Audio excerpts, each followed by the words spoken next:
안녕하세요. 아트파란입니다. 오늘은 동화 속 주인공이 된 것 같은 작품을 그리는 작가 이주영님을 소개해 드립니다. 작품을 보고 있으면 어느새 얼굴에 미소를 짓고 집중하게 되는 작품입니다.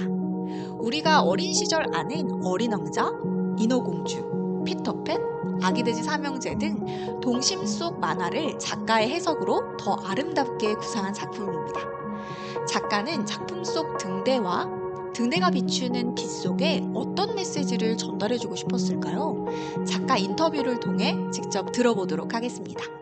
이 십자 모양의 의미는 가로와 세로의 선이 만나서 하나의 크로스가 된다는 거예요. 사실은 누군가와 함께 할 때 하나의 이미지가 되는 거. 그래서 크로스라는 게 중요하고, 또 제 작품에서 보면 크로스 하나 단독도 있지만 크로스가 모여서 어떤 이미지를 만들어요. 구름도 만들고 빛도 만들고 또 어떤 형상 안에 들어가기도 하고. 그래서 우리가 함께 모일 때 새로운 걸 창조해낼 수 있다.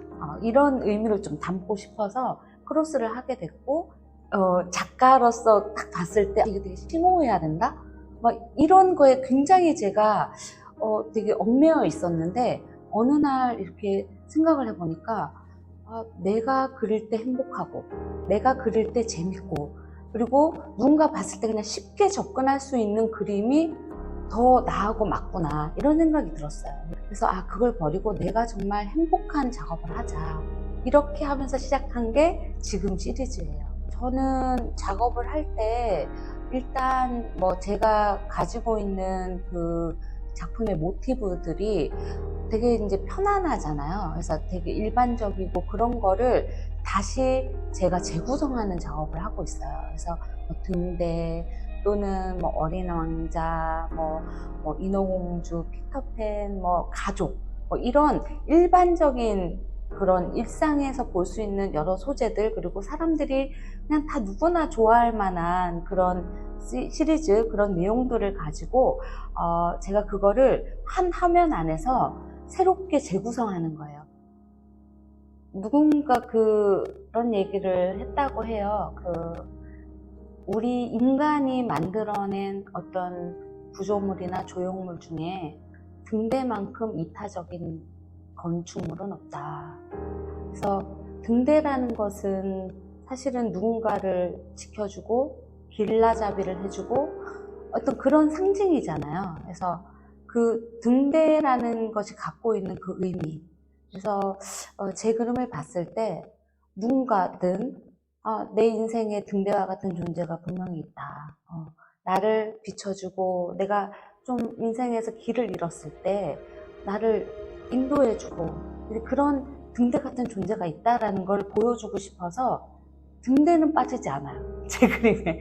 그 동화 같은 시리즈는 제가 이제 그 명작 동화에 대해서 다시 한번 재해석을 해보자라는 생각이 들었어요.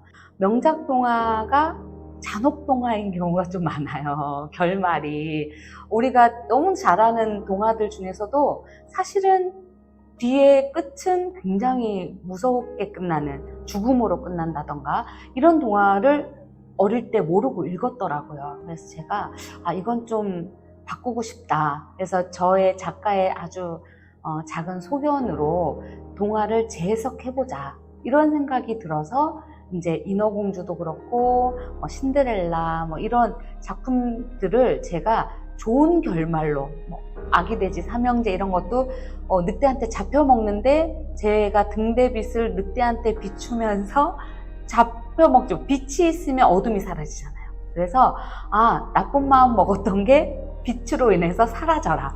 이렇게 다 이제 긍정적인 메시지로 다 바꿨거든요. 그래서 이제 신데렐라도 그렇고 피터팬도 사실은 피터팬이 맨날 칼 차고 다니잖아요. 어린아이인데 칼을 차고 다녀요, 동화의 그 내용에서. 그러면서 이제 맨날 후크선장이랑 맨날 싸움을 해요.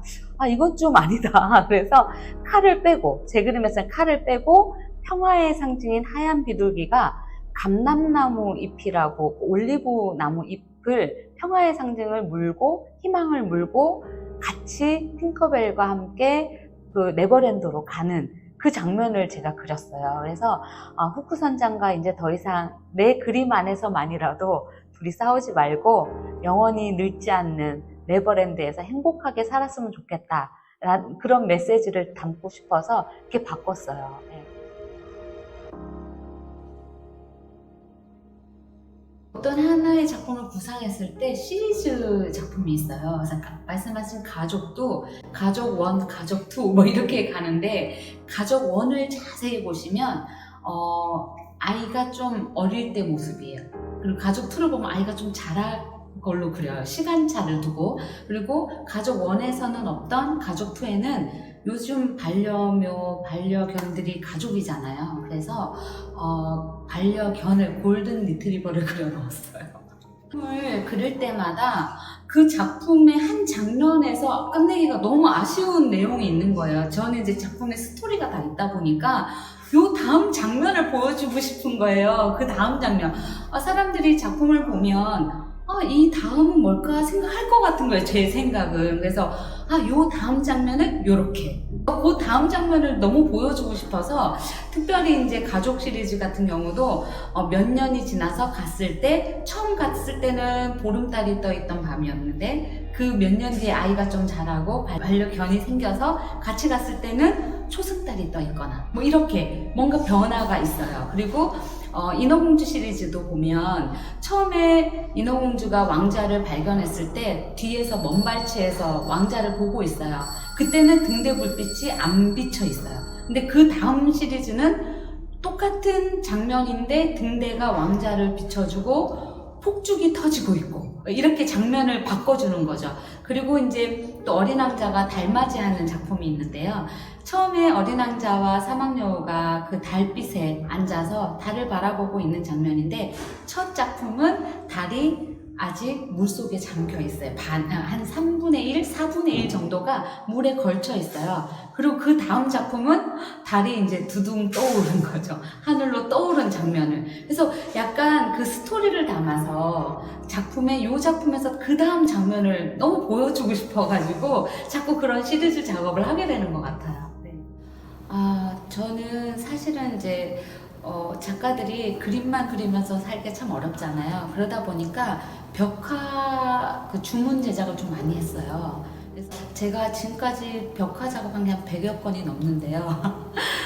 기억에 나는 벽화들도 많고 한데 지금까지는 그 주문하는 대로 사실은 시안 작업을 다 해서 하는, 그러니까 제 작품을 벽화로 그린 적은 많지 않아요. 그러니까 항상 주문자가 이렇게 그려주세요 하면 이제 그렇게 그려드리는, 돈을 받고 이제 계약을 하는 거였기 때문에 그런 작업을 좀 많이 해왔어요. 근데 앞으로 제가 기회가 된다면 지금 제가 그리고 있는 이 작품을 벽화로 그리는 작업을 좀 대형으로 해보고 싶어요. 그래서 제가 이때까지 그 100여 건이 넘는 벽화 작업 중에 제 작품을 그린 건 딱 2번밖에 없어요. 해외에 그 요르단에 바깥 난민촌이 있어요. 난민 캠프가. 거기가 전 세계에서 난민 캠프로는 가장 많은 사람들이 살고 있는 아주 좁은 공간에 아주 많은 사람들이, 그래서 그 인구 밀집도로 보면 중국의 인구 밀집도보다 더 높다고 해요. 22년에 난민촌에 여성 어린이 센터에서 벽화를 그렸어요. 벽화도 그리고 또 아이들 미술 수업도 해주고, 그래서 이제 작년에는 처음에 갔을 때는 우리가 그냥 벽화를 그리고 미술 수업만 해주려고 갔는데 아이들이 태어나서 처음 물감으로 그림 그리는 걸 본 거예요. 그래서 그날은 특별히 또 종교적인 것 때문에 정규 교과목에 예체능이 없더라고요. 그래서 깜짝 놀랐고, 특히 난민 지역 아이들은 접할 기회가 평생에 한 번도 없어요. 어떤 아이들은 그 난민 지역에서 평생 한 번도 밖에 나와보지 못하는 아이들이었어요. 그래서 그 아이들이 제가 이제 그림을 그리니까 벽에 그림을 그리니까 너무 신기한 거예요. 아이들이 아침부터 나와서 구경하러 나오는 거예요. 구경하러, 저를 구경하러. 저희 팀을 구경하고 있고, 그러면서 자기가 사다리라도 잡아주겠다고. 사다리 붙들고 해맑게 웃는 아이들의 사진을 이제 찍었는데, 그 아이들을 그냥 보내기가 너무 마음이 안 좋아서 둘째 날부터는 아이들한테 그림을 가르치면서 벽화를 같이 그렸어요. 제가 한때 이제 또 학생들 또 청소년을 또 가르칠 때 어느 이제 대안학교에서 미술을 좀 잠깐 강의를 나갔었는데 그 아이 한 명이 중학생이었는데요. 굉장히 마음이 아팠던 아이가 있었어요. 그래서 그 친구가 선생님들하고도 대화를 하지 않고 부모님하고도 대화를 하지 않고 말문을 닫은 거예요. 그래서 이제 저한테 왔어요. 그래서 제가 힐링 아트 테라피라고 하는 프로그램을 만들었어요. 그 아이를 위해서 만들어서 그 아이와 한 6개월 정도 그렇게 수업을 하다 보니까 아이가 말문이 열리고 웃음을 찾고 그래서 너무 달라진 거예요. 아이 인생이 바뀐 거예요. 그래서 그 대안학교에서 이 아이의 바뀐 스토리를 연극으로 올렸어요. 그래서 제가 진짜 선생님이 연극에서 선생님으로 진짜 무대에 섰어요. 그래서 진짜 연극 무대를 1시간이 넘는 그 연극 공연을 했거든요. 그 아이도 실제로 출연하고 저도 실제로 출연하고 그래서 아주 정말 성황리에 그 학교에서 정말 박수갈채를 받으면서 그 교장, 교감 선생님, 이사장님까지 정말 극찬을 하시면서 그 연극을 표현을 했어요. 진짜 그 아이를 치료했던, 미술로 치료했던 그 과정을 영상으로 다 담고 스토리를 처음부터 끝까지 만들어서 저는 뭐 크게 뭐 제가 뭐 전 세계적으로 유명한 뭐 고흐나 뭐 피카소나 클림트나 이런 사람처럼 유명한 작가가 되기를 원하는 게 아니고요.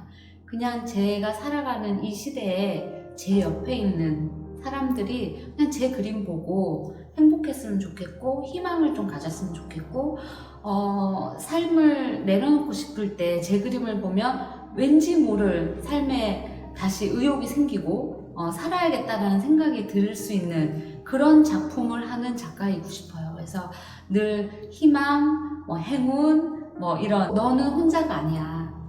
너에겐 분명히 등대와 같은 존재도 있고 너를 바라봐주고 있는 돌고래와 같은 그런 존재도 있고 너와 함께 있어주는 어린 왕자, 사막여우 이런 친구들이 항상 네 옆에 있어. 넌 희망을 잃지 마. 이런 거를 제 작품을 통해서 보고 살아가는 그런 사람들이 있다면 그런 작가이고 싶어요. 네. 사실 이제 차기작 준비하고 있는 거는 제가 요르단의 와디럼이라고 하는 그 사막에서 봤던 그 풍광이 너무 감동적이었거든요. 그 광야 사막에서 제가 다음 작품은 지금 사막을 그리려고 해요. 사막에 등대가 있는 사막에서 등대가 있고 바다가 아닌 사막인데 그 와디럼이라고 하는 곳이 마치 바다같이 생긴 사막이거든요. 그래서 굉장히 전 세계에 있는 사막들 중에서도 독특한 풍경을 갖고 있어요. 마치 섬이 떠 있는 것처럼. 만약에 저기 물이 있으면 완전 바다 같겠다라고 하는 사막이거든요. 그래서 그 와디럼을 가본 그 장소를 등대를 넣어서 사막여우와 어린 왕자를 넣어서 차기작 그렇게 구상하고 있습니다. 입시로 미술을 해야겠다고 고등학교 때 딱 입시 미술을 시작을 했는데 6개월 정도 지나서 저희 아버지가 쓰러지신 거예요. 그래서 이제 병중에 들어가신 거죠. 투병 생활에 들어가시면서 미술학원을 다닐 수 없는 사실은 형편에 되고 상황이 되면서 난 미대를 가지 않을 거면 그냥 졸업하고 그냥 돈 벌겠다. 집도 어려워졌는데 아버지도 계속 편찮으신데 그래서 아버지가 사실은 11년간 병중에 계시다가 하늘나라에 가셨거든요. 이 꿈을 포기가 안 돼서 고3이 될 때 엄마한테 한 달만 저를 입시학원에 보내주세요. 그래서 엄마가 한 달을 보내줬어요. 한 달을 딱 갔는데 이제 그러고 한풀이를 한 거죠. 한 달을 딱 가고 이제 그만둬도 내가 여한이 없겠다 하면서 학원에서 그만두겠다고 했더니 원장님이 저를 장학생으로 키워주셨어요. 그래서 입시학원 고3 1년을 학원 장학생으로 다녔어요.